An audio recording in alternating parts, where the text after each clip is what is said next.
Na na na na. Ooh, yeah. Oh, yeah. Na na na na. Hello and welcome to Smile and Spread a Little Joy. I am your Smile Lady, and today, we're going to grab your heart. We have a show that's out of this world.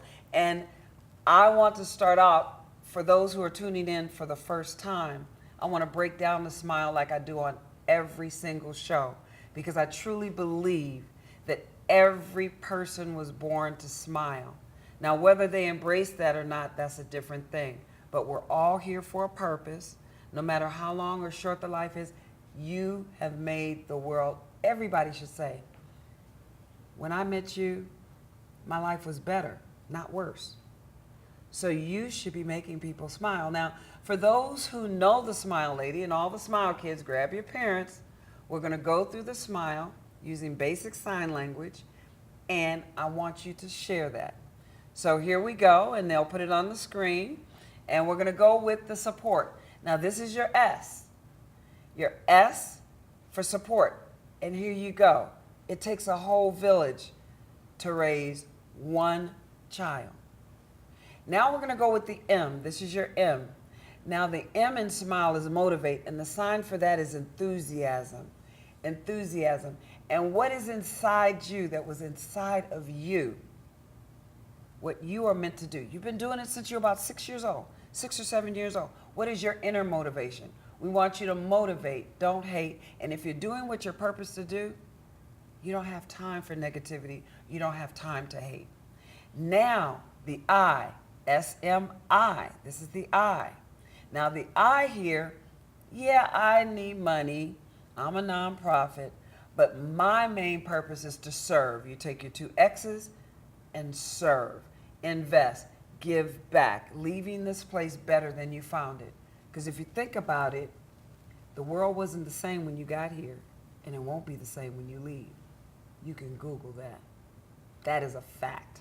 That is true. Anytime somebody's born, the world changes. And one leaves, it changes. So make the best of the time that you're here. All right? Now, love. This is L, and this is the sign for love. Love. Now, that goes into hugging yourself. You should have a 26-second hug at least every day. Look that up. The endorphins, everything, and a smile is very healing. As a matter of fact, that's what I'm going to get my doctorate in. Smiling and laughter and what that does to the psyche and the brain. So you want to do the smile, and you want to do a hug. 26 seconds. Look it up. I know now they don't go to grandma anymore. They go to Google. What would Google do is what I use for my thesis. They used to say, what would Jesus do? Or what would grandma do? Now they say, what would Google do? Look that one up. Now, so love is the smallest word in smile, but the most powerful. If you remove the L for love, you would have a SME. It wouldn't even spell smile. So you can't even work your purpose without love. All right? Then we go with the E. This is the E. And if you take two E's, do like this, you educate. If you do this, you teach, right? Do the teacher marker, the marker. So this means I'm a teacher. I mean an educator or a teacher. Train up a child in the way he should go, and when he is old, he will not depart from it. Smile and spread just a little bit of joy. And this is the short version of I love you. Don't use this sign loosely, because people can misinterpret it as a gang sign if they don't see the thumb. This is for close and casual relationships. A lot of times we don't teach in different cultures what's the proper way to use it. Like some people use words that's offensive when it crosses another culture. Same with the deaf culture. Really know what you're doing and who you're doing. This is short. This is I, this is a L, and this is a Y, and you put it together as I love you. So anyway, thanks for embracing the smile. You are the Smile Lady, the Smile Man. Every child is gifted and born to smile. And today, the guests I have on the show, Darrell and Susan Carr, will definitely just grasp your heart and make you smile. So welcome, welcome. Thank you. Welcome. I'm just really full with that. Even just saying that, every single letter, I thought of both of you because you epitomized the smile. Everything I said, the both of you just take it all over the top, just turbo. And I hope where's my little cloth here? I'll keep this here. So, Darrell, I know they'll probably put your name up. I want you, first of all, before we get into what we're here about, I want to know what is it that you love to do so much that you would do it even if you did not get paid? Helping people. Yes. I've always had a appetite for being there to help somebody. Made me feel good inside that I did something to make something easier for someone else. Used to always help my mother, help my dad. My dad taught me so many skills, and using my hands have been quite an asset for me. Okay. Your mother's name and father's name? Mary Louise Bartlett Gadberry Carr. I got that wrong. Mary Louise Gadberry Bartlett Carr. Yeah. So- And your dad? Russell Frederick Carr. Are you an only child? No, there was 5. Whoa, where are you in that mix? I'm the last one. A baby. Oh my goodness. I We was gotta hoping talk. that we wouldn't go there.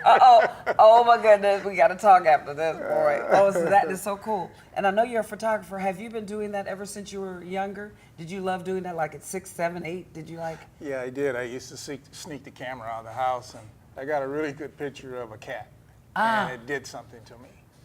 We had a cat that I think the cat's name was Lady, and Lady was just a beautiful animal to me, and I wanted to capture that.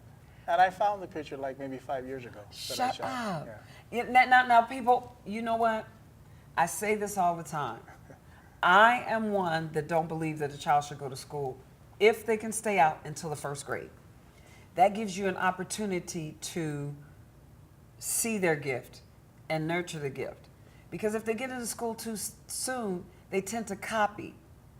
But if they're at home and they're nurtured up until the 1st grade. Now, do this. I took a study on this. When I was in school, this is true. The study was you take a child that does not go to school until they are 6 years old, and you take one who's been going since they were 3 because their parents want to get them into Princeton. So they've been going since they were 3, or maybe they couldn't afford to, keep them home, whichever the reason. They went to school at 2 or 3. You put them in within that first year, the one who's been out and homeschooled and didn't go to the 1st grade, and the one who has been in school since 2 or 3, within that first year, they're at the same level, or the one at home will excel. Because the parent, if it's a parent observant and an active parent, sees the gift of their child, which turns up at about 6 years old, 5 or 6 years old, and they can nurture that gift. Look at the little Tiger Woods and the other prodigies where it was caught right in the beginning when they were younger. So think about that. And I'm not downing those, trust me, because that may be a child's gift, schooling. That is one of the gifts. So, but the ones that where it isn't, they may be handicapped when they go to school earlier, So anyway, think about that. You were that's right on point. That was almost like we wrote that script. Right on point. Now, Queen, we said this is a rose surrounded by 2 thorns, right? Yeah. So we're going to talk to the Queen, the rose. Susan, I was so impressed reading your bio. You don't see too many females that professional engineer. I call you an architect. And then with you, oh my goodness, the artist and the engineer, both sides of that brain. I want to ask you the same question. What is it you love doing so much that you do it even if you didn't get paid? To be a mother, to nurture, and to guide people. I've always been that way, even when I was growing up with my siblings. Okay. And Yeah. I'm not the oldest, I'm the middle of 6. Okay. But my parents, I think my mom and my dad were able to rely on me as being the one that knew would take care of the ones that were younger and support the ones that were older. You know what they say about the middle? I did the middle child study too. They're overachievers. Way overachievers. Because they're not the oldest, they're not the youngest, they're caught there in the middle, and they're trying to grasp their point in life. And pretty much a lot of the middle children that I see, they are way overachieve. And you seem like you just achieve and you just go high and you just kind of go for it. Is that you? Yeah, that would be me. Yeah. Mm-hmm. See? Oh boy, let me just continue to go. I'm telling you, you two do that. Now, the reason we're here, and I said, you know, I love that thing I put on the beginning, 16 seconds can save a life, and the title of the show.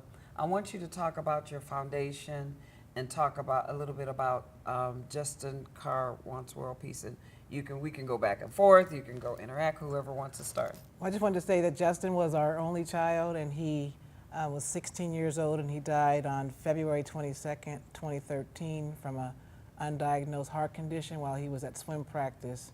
He attended Harvard Westlake School in the Valley. I had just spoken to him about an hour before. He was 6'3", strapping, strong, healthy, viable. They called him the Renaissance man because he loved, from an early age, he loved the visual performing arts, and he loved to sing and dance and act and draw and build and to be happy, and he had a beautiful smile. Mm-hmm. And I want to get to the piece that they ran on CBS. You said that won an Emmy? Yes, it did, in 2014. Yeah, 2014. The piece was really powerful. I was sitting there. I mean, I felt, the one thing about it is each time you blog,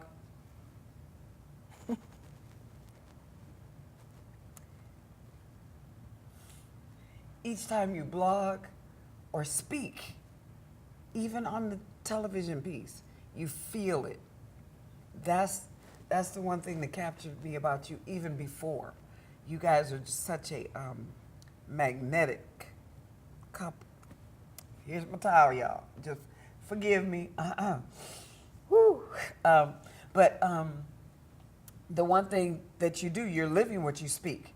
You know, sometimes I can look at people, they just, and what they're saying don't even match. And I'm saying, they peeing on my leg and trying to tell me it's raining. No, I can really feel when a person, and that's why some people wear sunglasses to cover either their eye or cover that they lying. One of the two, and then to protect their eyes from the sun. But when they wear it at midnight, you know, that's what I think. When you wear glasses at midnight. Because the eyes tell the truth of the soul. I believe that the eyes is the window of the soul.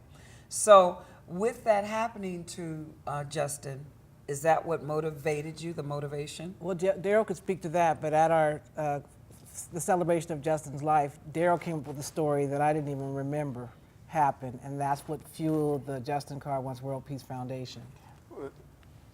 Raising Justin from a very early age, we knew that we couldn't talk around him, we couldn't talk over the top of him.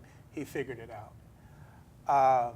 So I would challenge Justin at a young age. So at 4 years old, we sat at the dinner table, and I said, okay, Justin, it's your turn to bless the dinner table. And he says, okay, Daddy.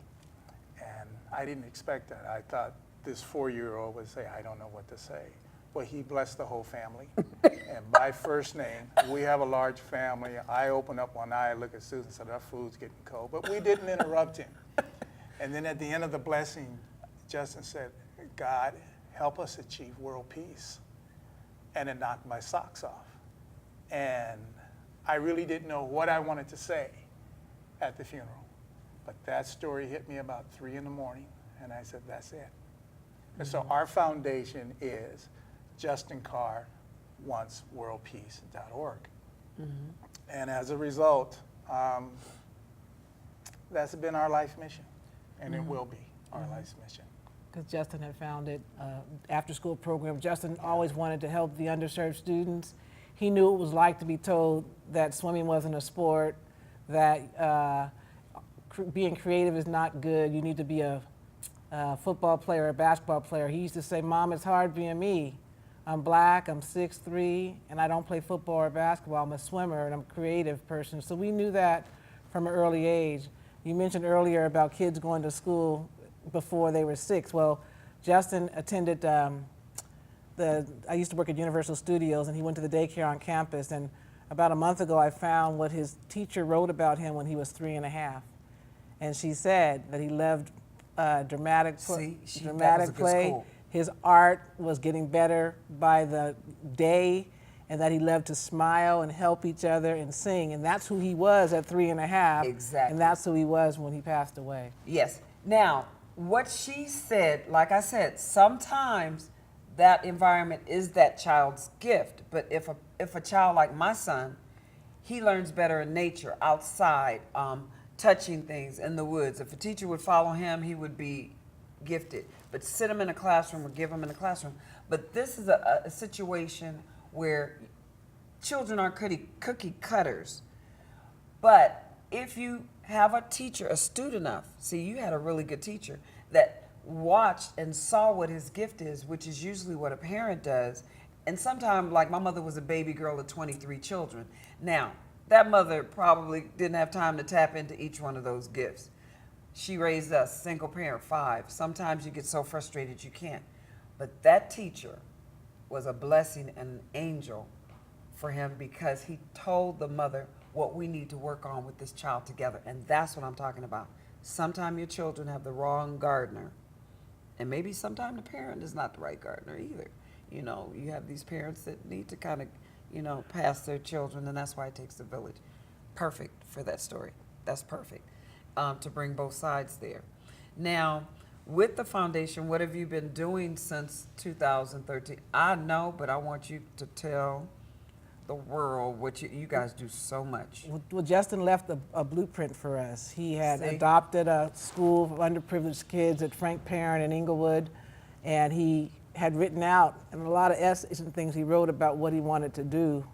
So we took that and we're trying to go with it and obtain all the goals that he can't do for himself. And Darrell can speak about what he does at the Saturday program. Well, we go to Frank Parent School on Saturdays, and what's beautiful about what this program does, a lot of Justin's friends at Harvard Westlake School volunteer to help us on Saturdays.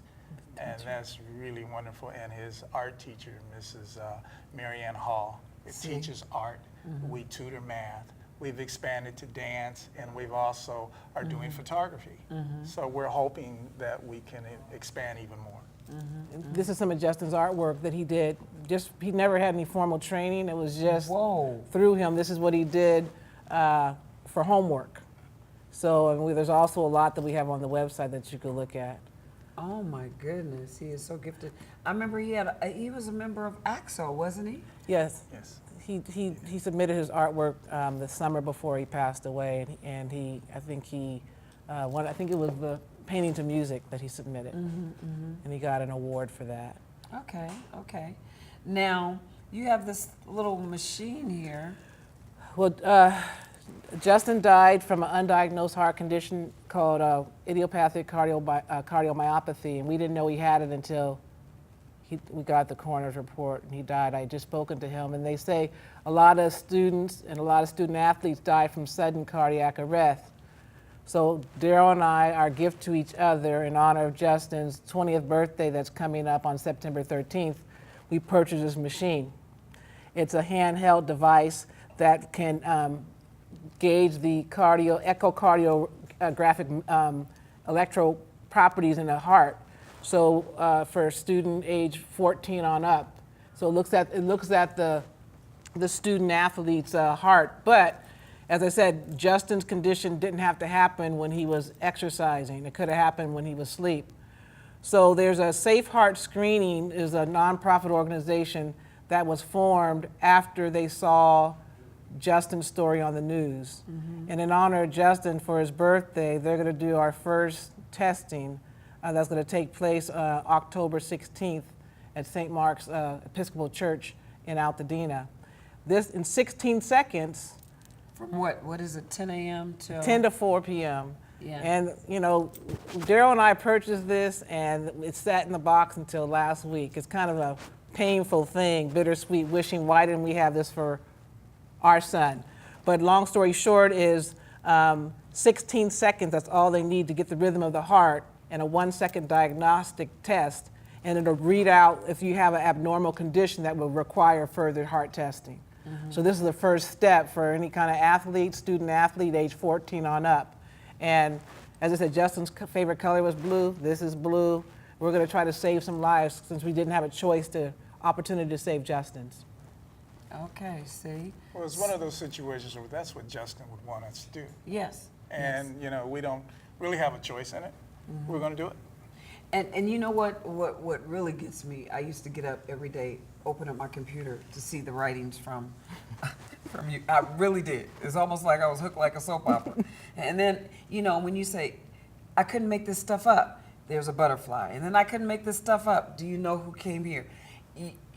Your blog, what is your blog, the address? It's Justin Carr wants worldpeace.org/WordPress. And their stories just come, and there's a lot. I've written 50 things that have happened since Justin passed away, and it's therapeutic for me, and it's putting the word out for truth of what it's like to love and lose and continue to live after you lose someone so dear to you. You know what? I'm going to put her on blast. She needs to write a book. I've been saying that, and I get up, and there's nothing from her. There's nothing. And then when she does, I'm up there with my little towel, you know, just going like this. But I don't know if we have time, how many minutes we have, because we did run in the Emmy Award-winning piece that they did on Justin. I don't know if they have that. If not, we can continue to talk and do part 2. Well, we have luggage tags that we gave to Justin's. Started out, Justin didn't get a chance to graduate, so we gave these luggage tags that his classmates could travel with when they went off to college. And so it's kind of like a game now. And fortunately, in the past 2 years, this tag has went to all 7 continents and every part of the world, and you know, spreading his message of world peace, because Justin wanted to help the underdog. He was an underdog himself because he didn't fit the profile of what everybody thought he should be. And so we tried to help. So we have these that are on the website too. So we kind of put out there that where in the world is Justin Carr? And then when people send us back pictures, you should see some of the fabulous pictures. One that just is on top of Mount Fuji. Oh, wow. It's gorgeous with a sunset over Japan. It's really wonderful. Then the T-shirt had me that. I know there's one here in black, but this is the white version, right? Yeah. Okay, with the piece. I love this. So the words on the back are what Justin wrote when he was a junior. They said to describe yourself in 5 words. And after Justin's funeral, one of my friends who's a graphic artist came up with this emblem. And this is actually on the, it's a peace sign, and it says skillful, sensitive, helpful, creative, and observant. And so on the front is actually an image of Justin from a USC football game, and that's his actual signature, and he wanted world peace. His word is stretched across the world. I have a friend that I went to grammar school with that I haven't seen 40 years, and he's a missionary in Africa, and he sent me this picture. And you know, we helped save a kid who had a growth on his neck, and he's in Africa. So Justin's all around. And his name is Justin. Okay. Well, you know what? I want you to look in whatever camera lights up first, Darrell. What are the words of wisdom that you want to leave? Anything that you want, and then we can go ahead and roll out with maybe the video can play, you know, rolling out on that. But I want you to get your words of wisdom in, and we need to do a part 2. But yeah, so. Well, I always told Justin that, you know, you are what you eat, but also, you know, you need to walk the walk, not just talk the talk, but you need to be truthful, and you need to be good to people, and you treat everybody the way you want to be treated. Okay, and go ahead, Susan. Don't take any day for granted, and love what you have and nurture, like Deborah said, that garden, and you know, just accept people for who they are, and don't try to put a circle in a square, and you nurture it, you know, and love what you have, and don't fall prey to the social, you know, what society pressures, and just don't take a day for granted. It's just be who you are. Yep. And mine, as we roll out, they can probably get the video ready for to play as we're going out, because we're going to come back and do part 2. There's a lot more to talk about with Justin right now. And so what I would say is hug your child today. Say I love you. If you haven't seen somebody in a while, call them. Call them. If you've even had a riff, like I had a riff with my mother, I didn't start reconciling until I was 45. And I have a mother and people who had lost. I said, you know what? I got to straighten this out if I want this to go on. So really, smile, share your smile, and hug a child today. So as they go ahead and roll this piece, as we're going out, I just love you, and we're just gonna come back for we'll do a part 2. It's just so much. So anything else while they're getting the? Well, Justin was our butterfly. The butterfly Oh, stroke yes. was his favorite stroke, and it's one of the As they're getting hardest the in video swimming. ready. Yeah, there you go. Look at So when this. we were watching the Olympics, a lot of people were like calling us saying they can only imagine that what we were thinking about Justin in that position. But he's our butterfly, and a butterfly transforms. And every time we see butterflies, it kind of makes us a little joyous in the sad times of this unimaginable loss. And Darrell even has a butterfly garden. Yeah. And then your shirt is blue and Turquoise. turquoise. Justin's we should favorite all, colors. On the 13th, everybody wear your turquoise and black, or turquoise and what? Is it like turquoise and black or turquoise? You can get a T-shirt. Come on, you can get a T-shirt. You can get a luggage tag, set of cards, and remember, you know what? September 15th. I don't know if anybody remember. You know what September 11th is, right? Right. 15 You know what years. September 13th is, right? Justin's birthday. What is September 15th? We forget that, and I'm really 4 little girls. Birmingham Sunday. Right. 1963. Go ahead, girl. I do remember that. 1963. And I tried to remember September 15th, 1963. So anyway, see you, and we're coming right back with part 2 of Justin Carr Wants World Peace. Thank you guys so Thank much. you. Thank you you. so much. Thank you. You mind sitting here doing a part 2? Oh, what Or do you, you gotta you go? want to do the part 2 after we do the heart testing? No. No, she that's may- that's what we're gonna come back doing. What else are we gonna talk about? Yeah. Oh, we got something to talk about. Okay.